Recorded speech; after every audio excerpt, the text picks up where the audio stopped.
Amen. Praise the Lord, glory to Jesus. Handa na po ang ating beloved sister Ana Orial. Praise the Lord, hallelujah. Glory to Jesus. At pakinggan po natin mga minamahal, praise the Lord, ang patuto po natin beloved sister. Pagpalain tayo natin pinakamalapang pa Jesus. Glory, glory to God, hallelujah.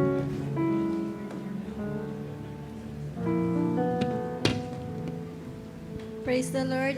We give the highest praise, glory, and honor to our loving Savior Jesus Christ.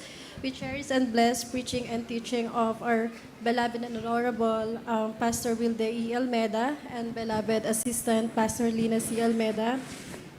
Good afternoon po to all beloved brethren and webcast viewers. Good afternoon po.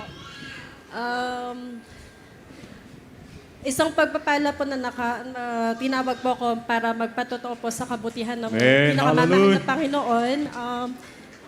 Sa totoo lang po, lagi po ako nilalapitan para magpatotoo. Lagi akong tumatanggi. Sabi ko, sa susunod na lang po, next week na lang. Tapos di naman ako dadalo.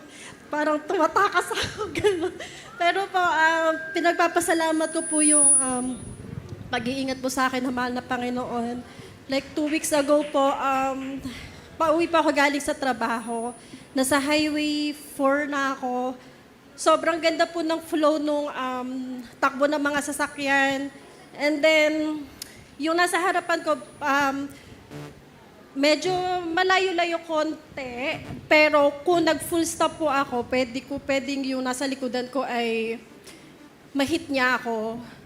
Tapos yung po pala, paulit-ulit ako in Jesus' name, tapos yung pagpreno ko, hindi ko siya talaga tinodong ipinreno, binrake, kasi matutumbok ako nasa likod. Kung di naman, matatamaan ko din yung nasa harapan ko. Pero po, paulit-ulit po ako habang tinatamaan ko ng dahan-dahan yun. Sabi ko, in Jesus' name po. Tapos, yun po na, timingan ko po yung pagpreno.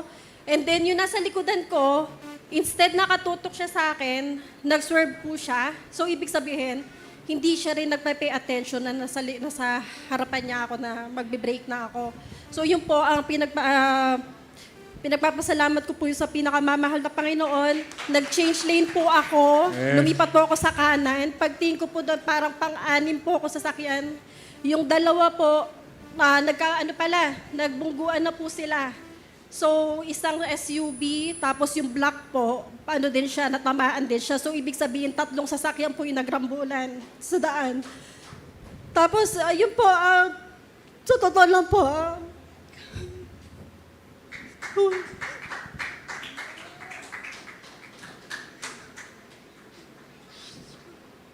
tumulong po yung luha ko po doon. Nagpapasalamat sa pinakamamahal na Panginoon. Amen. Hallelujah. Praise the Lord.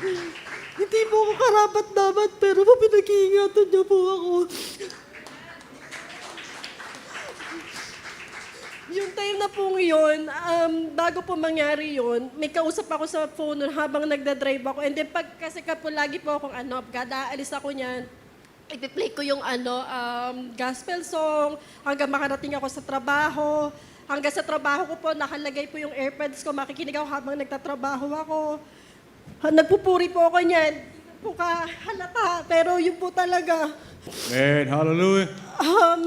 Lalabas ako ng trabaho ko po, ipi-play ko po yun. Pero nung time na po na yun, hindi ko siya na-play kasi may tumawag sa akin. Importante po talaga yung tawag na yun. Hanggang sa nakarating ako sa Highway 4, nung pagka-end ng call, pinlay ko po siya.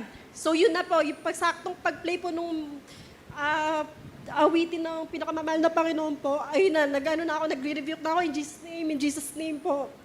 So yun po, sobrang pinagpapasalamat ko po talaga yung kung hindi po malaki po yung gastos doon, like insurance, lahat po. And then isa pa po, pinagpapasalamat ko dito, 11 years na rin po ako sa trabaho ko ngayon. Next month, Amen. Hallelujah. dumaan ng pandemic, doon pa rin po ako, nagtatrabaho pa din po ako.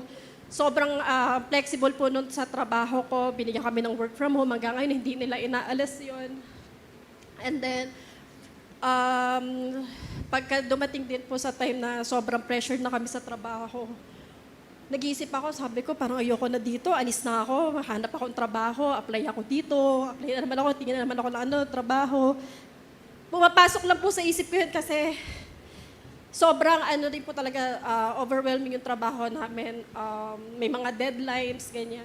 And then, darating po yung time na makikita ko yung application sa mga kliyente namin, ma-approve. So parang mawawala naman sa isip ko yun na magkukwit na naman ako, maghahanap ng trabaho. Pinagpapasalamat ko din po yun sa pinakamamahal na Panginoon dahil hindi man po yun yung talagang line kong trabaho. Binibigyan niya po ako ng talino para gawin yung responsibility and duties ko po doon sa position na yun. And yung knowledge na po yun, sobrang, kahit magkaroon ka ng certificate, kung wala ka mahal na Panginoon, hindi po talaga sa'yo, maituturo. Kahit iharap mo sa kanila yung certificate, sige, ano mo na yon, bonus mo na yon. Pero ngayon, ako po kasi wala akong certificate doon or degree doon sa position ko na ngayon. Pero po, dito ako sa position na dahil sa tulong ng pinakamamahal na Panginoon. Amen. Hallelujah. Praise the Lord. Ipagpapasalamat ko din po yung buhay ng tatay ko. Birthday niya po last Thursday. Pinagpapasalamat ko po yun, Praise the yung Lord. health niya. Minsan nag-aaway kami kasi mapupuyat para manood ng gawain sa Pilipinas. Dito, ganyan. Kaya minsan po, dumadalo na po siya dito. And then, pinagpapasalamat ko din po yung buhay namin nung dumating kami dito sa US. Hindi marang yung buhay na naabutan namin dito. Nag-grind po talaga kami dito ng kapatid ko. Nakikitira kami, nangupahan kami hanggang sa makakuha kami ng sarili naming tahanan. Sa tulong po yun ng pinakamamahal na Panginoon. Amen. Hallelujah. Praise the Lord. Hindi instant na binigay po yun.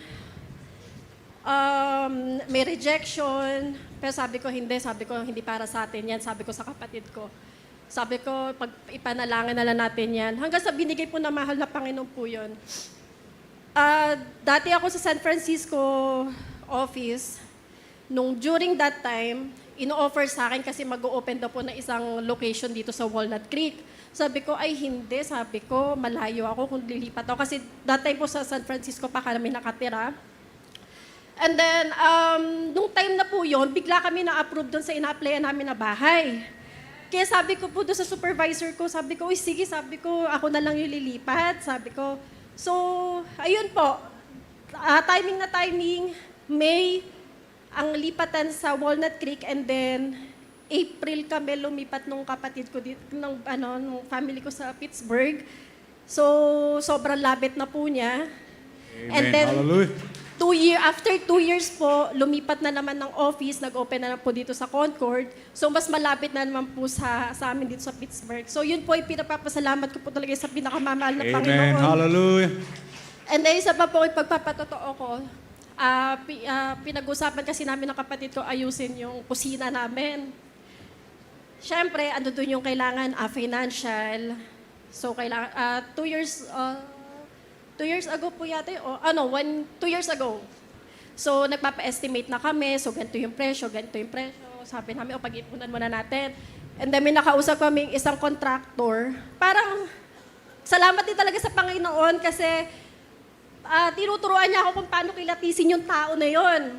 So, sabi nung contractor, para ma-secure nyo na yung schedule ko, mag-down na kayo. Bigyan nyo na ako ng 2,000. Pero hindi po ako, sabi ko, sige kuya, pagka ready na ako, magbibigay ako, magda-down ako sa'yo para mag-secure. Pero hindi po talaga, mayat-maya, tawag siya ng tawag sa akin, interesado ba kayo, ganyan-ganyan. Hanggang sa hindi ko na siya sinagot. And then last year po, umuwi kasi kami ng Philippines, December, and then bumalik ako January. So, nung pagbalik ko from Philippines, so yung incoming mails namin, nag-pile up na po yan. Chinek ko yung mails namin, may nagpadala sa akin ng parang last action notice na sabi na meron daw akong hindi kine-claim from doon sa lender namin sa mortgage. And then, syempre, pera yun. Sabi ko, tawag dito i-make sure ko muna, may instructions doon para i-claim. Otherwise, kung hindi namin siya i-claim, mapupunta siya sa government kung hindi namin siya i-claim. So, tinawagan ko muna siya kung totoo, bago ko siya i-claim. Baka kasi balikan ako at isingilin sa akin yung pera na yon. So, ayun po, tinawagan ko confirm na hindi nga namin na-claim yung pera na yon.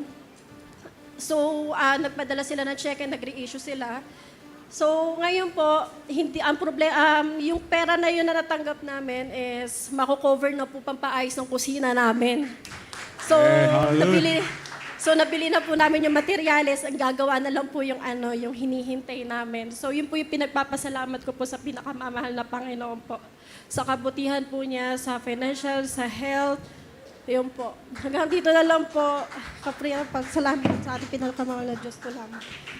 Amen. Praise the Lord. God bless you po sa ating pong beloved sister sa pinagpalang patuto at pasasalamat na yan sa ating pinakamamahal na Panginoong Jesus. Glory to God, glory to Jesus. Hallelujah. At mga minamahal, hallelujah po tayo magtagal. Tuloy-tuloy po tayo at bigyan